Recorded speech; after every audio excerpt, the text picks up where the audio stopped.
times the average world growth.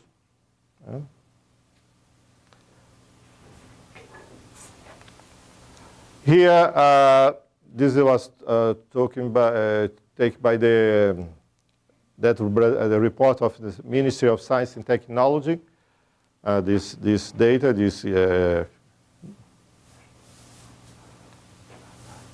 connects the correlation between investment on science and technology and the growth of R&D per capita, GDP per capita.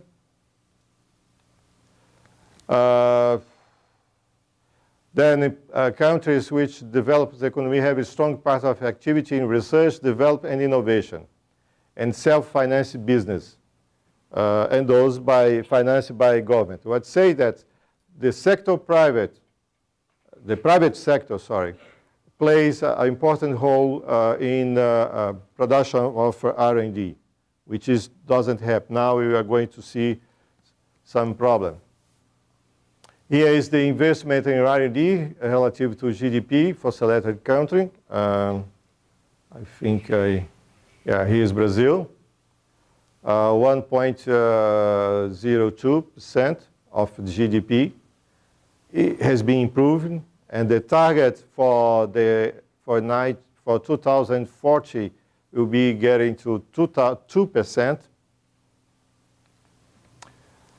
Then this is a problem. The total of patents, this is in Brazil. INPI is a Brazilian correspondent PTO. And as you see, even Brazil, this residents here, non-resident, in other words, foreign firms that come to Brazil and apply the patent. So even Brazil, we're much less than the foreigners. Now, this is manufacturing firms, only for a research that has been done in manufacturing firms. What it says here, this is the period, hopefully each 2 years period, yeah, hopefully. Starting in 1998. Total firms, 72,000. Manufacturing firms, only 22,000, hopefully, and a half, were considered innovative firms, and the innovation index, 31%, hopefully. And so we increased the absolute number of manufacturing firms, but here, was not so, the growth was not so differentiated, significant. And worse than that, the Brazilian manufacturing firms are relatively non-innovatory in the sense that they concentrate all their efforts in the process innovation. And by that, you got to understand that it's not to have some R&D in process innovation. It's to buy new machinery. So the situation is really very, very worse in relation to when you have all those efforts in science and technology within the society, particularly in the economic activities. Here,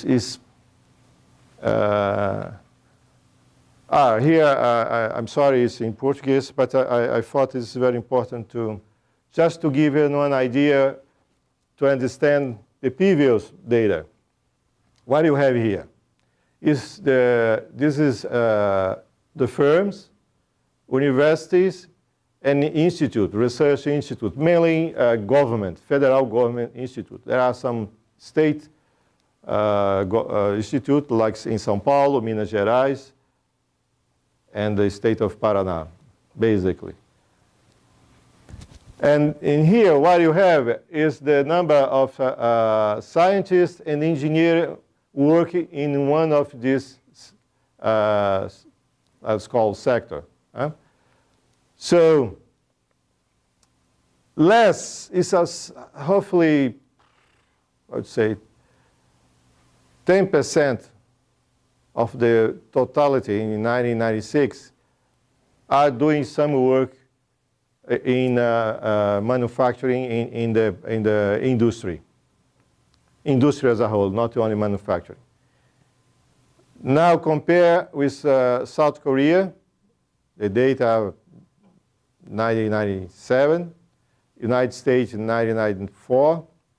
I took this from other paper.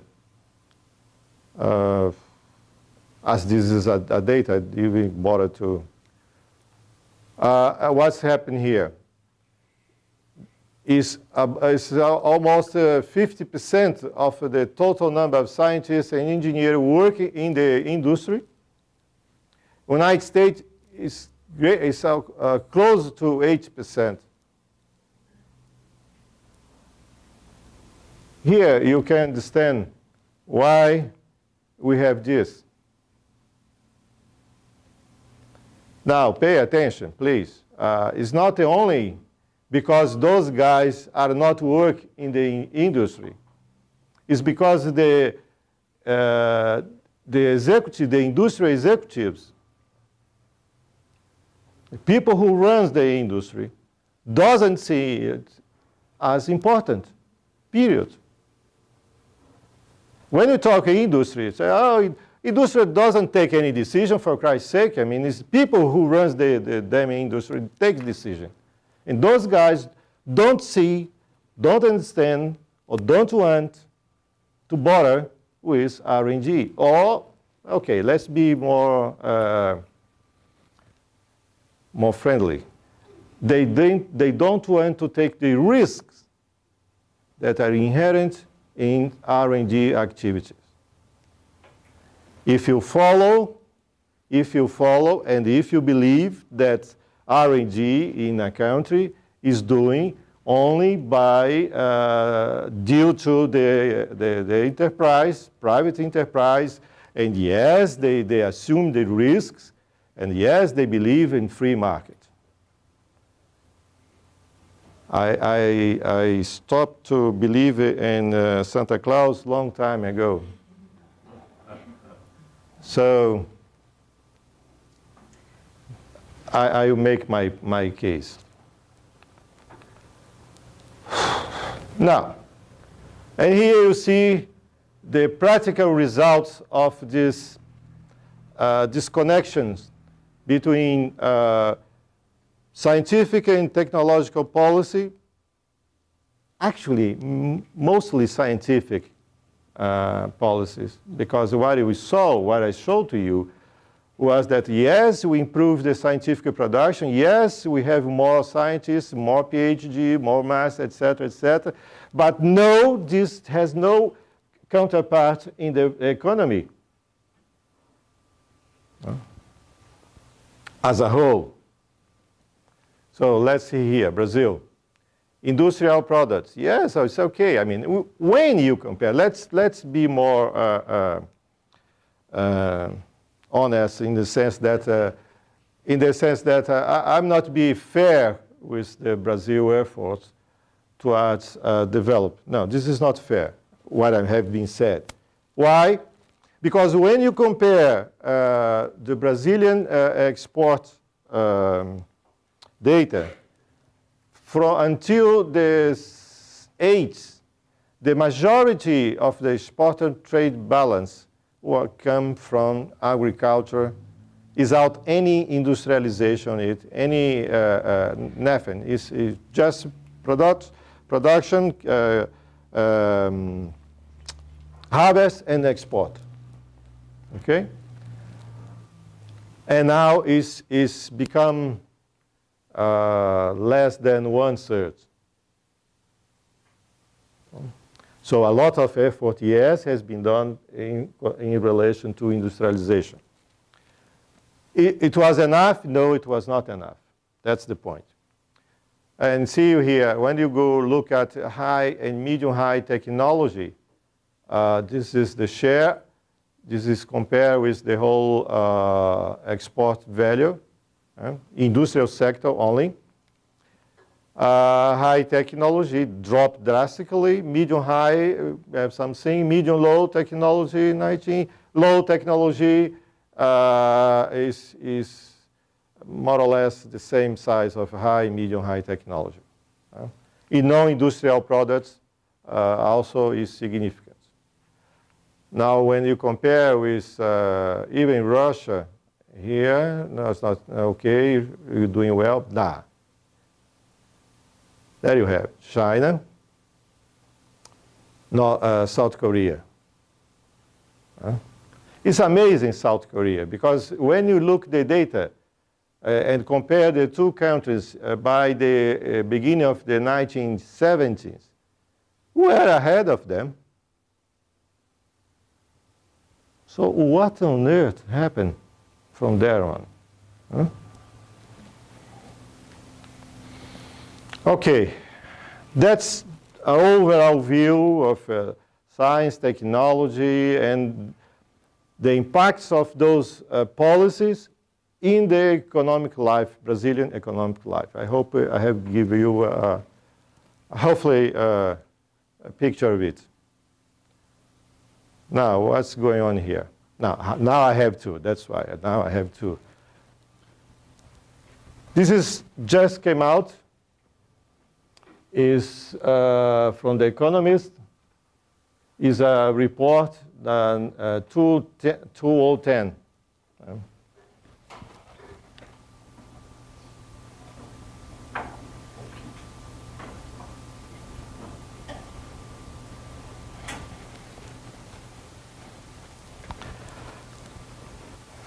I'll just go to the first. Here.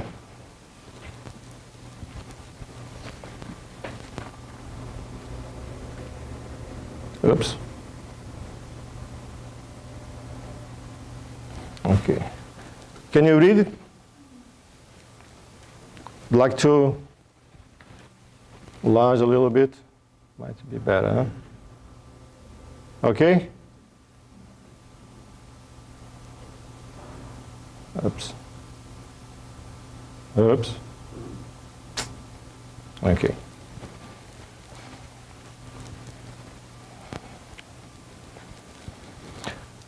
So, oh my God. Yeah. So, I'm not going through this. This will be some kind of yes, you have a very large extension of land, agricultural land. Yes, you have 1/3 of the whole water, potato. Yes, thank you. But, and you become the world's biggest beef export, supply of sugar, coffee, orange juice, ethanol, tobacco, chicken. And second hand, this is, we are first. Good. Thank you. Then soybean, and the fourth in pork and cotton. Also, to produce paper, I'll call this cellulose. Okay? I think you are already the first cellulose producer in the world. Now, when you look at the so different kind of soil and microclimate, micro regions that are so different, if you take into account by the beginning of the 80s, we didn't have technology to achieve those results. Neither knowledge, scientific knowledge, neither technology, nor management skills to organize a production in this scale. This is a very large scale. I mean, those who are interested to go into detail, just let me know. I have this a copy of this report, and I'll be pleased to share. As well as any other information, I'll be pleased to. I'm just put this here to call the attention the very astonished performance of the Brazilian agro-industrial sector. And you have to consider that together with the agriculture production itself, you have associated with this the setup of industrial plants to produce alcohol, to produce soybean oil, to produce, to prepare industrial beefs, to export, etc., etc. Coffee, the same. So a huge change in the Brazilian management styles, culture, and skills, especially in those sectors, has been through over these last 30 years. Let me see. Jeez. I'm sorry. I talk too much. Let's see this is the other thing I'd like to talk is Embraer.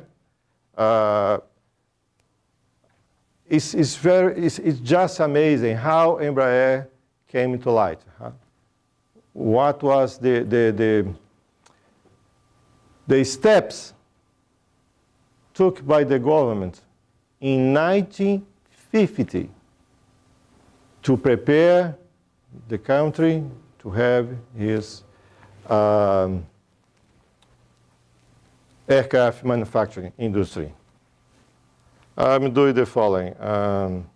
So that's one question I ask you. I give you the overall performance of the Brazilian firms, as I show you, regarding innovation, how those achievements were possible.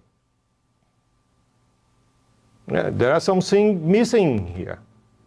You agree? I mean, I show you the data. Okay, you have a very good scientific performance in the academic side, but not the use of those knowledge, the use of those skills in the economic life of the country. Okay? But then I pick up two cases. One is a very large because there are hundreds of firms involved in it, hundreds, even 1,000 firms involved in the whole complex agro-industrial sector. The other one is a single firm.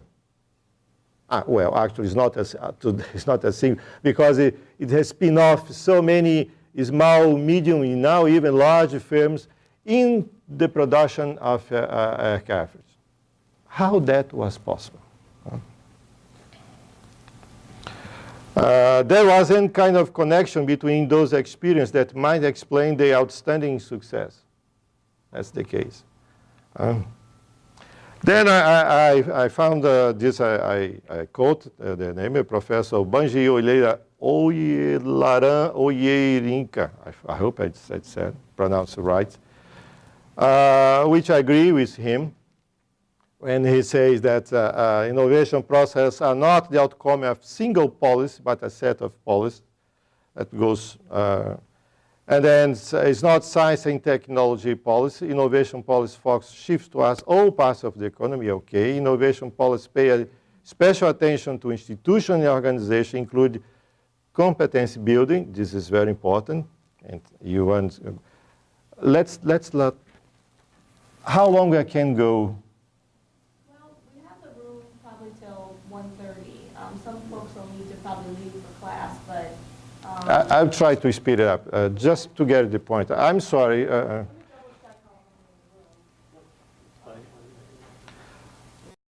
For 2040, we'll be getting to 2%.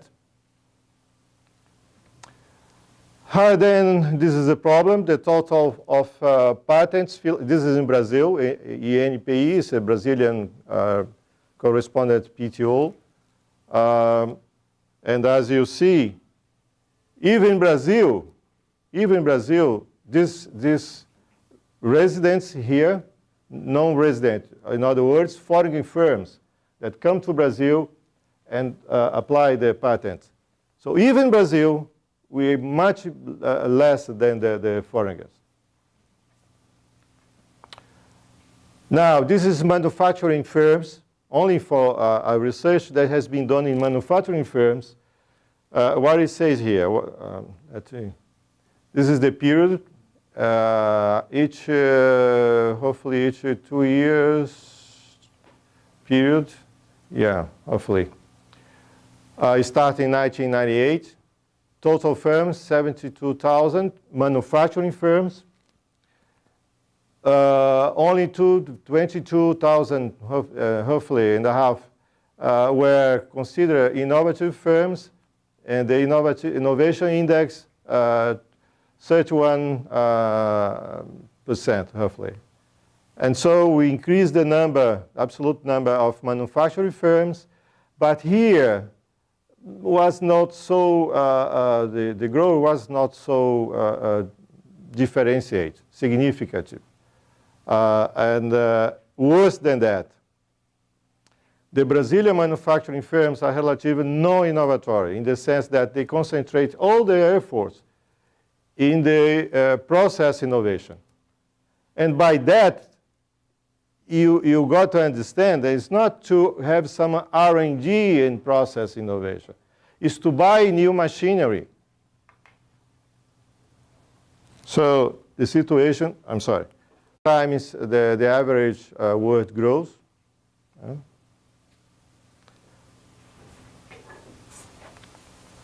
Here, this was taken by the report of the Ministry of Science and Technology. This data,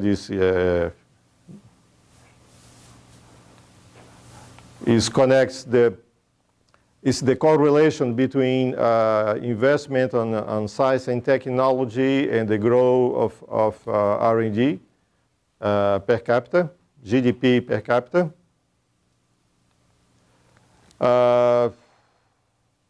Then countries which develop the economy have a strong part of activity in research, development, and innovation, and self-financed business, and those financed by government. I would say that the private sector, plays an important role in production of R&D, which doesn't happen. Now we are going to see some problem. Here is the investment in R&D relative to GDP for selected country. I think, here is Brazil. 1.02% of GDP. It has been improving, and the target